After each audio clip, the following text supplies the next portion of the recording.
নমস্কার বন্ধুরা, আজকে এসেছি আমি জন্মাষ্টমী উপলক্ষে আমাদের পাড়ার হরিসেবা মণ্ডপে।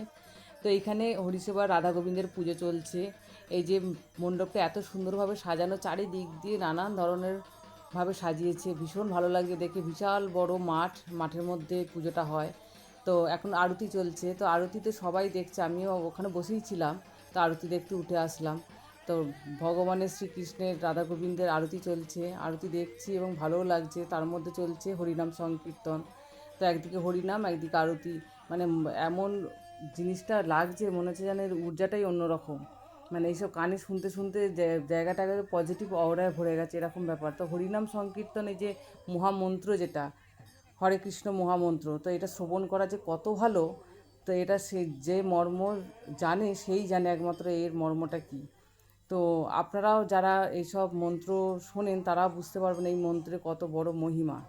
তো ওই জন্য যতক্ষণ আজকে এটা ছিল হচ্ছে অষ্টপ্রহর ব্যাপী হরিনাম সংকীর্তন। তো সকাল থেকে আসতে পারিনি, নানান কাজবাজ ছিল, তো ওই জন্য সন্ধ্যে থেকে এসেছি। তো শুনছি, ভীষণ ভালো লাগছে। নানানভাবে এরা নানান রিদিমে সংকীর্তন করে চলেছে, মহামন্ত্র বলে চলেছে, পাঠ করে চলেছে।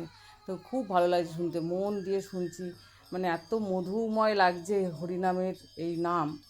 তো আপনাদের বললে বোঝাতে পারবো না যে এই নামের কানে শুনলে যে কত মনটা ভরে যায়। তো ওই জন্য অনেকক্ষণ ধরে মন দিয়ে শুনছিলাম।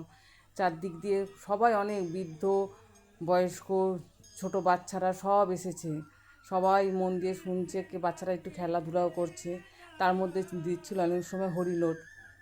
তো বাতাসা, আমার ছেলে তো বাতাসা কুড়িয়ে কুড়িয়ে পকেটে কুড়াচ্ছে আর মাঝে মাঝে আমার কাছে নিয়ে আসছে। তো অনেক বাতাসাও পেয়েছি। এই যে এখানে তার মধ্যে লীলা খেলারও নানান দৃশ্য দেখানো হচ্ছিলো। এখানে শ্রীকৃষ্ণ এসেছেন, এখানে এই যে রাধা মা আসছে যমুনায় জল ভরতে, তার মধ্যে অষ্টসখীকে নিয়ে আসছে, ললিতা বিশাখা এদের।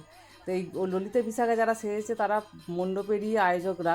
তো ভীষণ হাসি মজা লাগছে, চেনা বৌদিরা এইভাবে নাচ গান করছে স্টেজে উঠে। মানে সব আনন্দও লাগছে, এত মধুময় লাগছে ব্যাপারটা। তো এইভাবে নাচতে নাচতে তারা কলস নিয়ে এসেছে যমুনায় জল ভরতে। আর যমুনার ওই যে জল ভরে যে কাপড়ের লীলা খেলাটা আছে, ওইটা দেখাবে আর কি। তো এরা স্নান করবে নানানভাবে, অনেকক্ষণ ধরে হচ্ছে, পুরোটা তো দেখানো যায় না। তো ওই জন্য কিছুটা তুলে ধরলাম আপনাদের সাথে, ভালো লাগলো বলে জিনিসটা।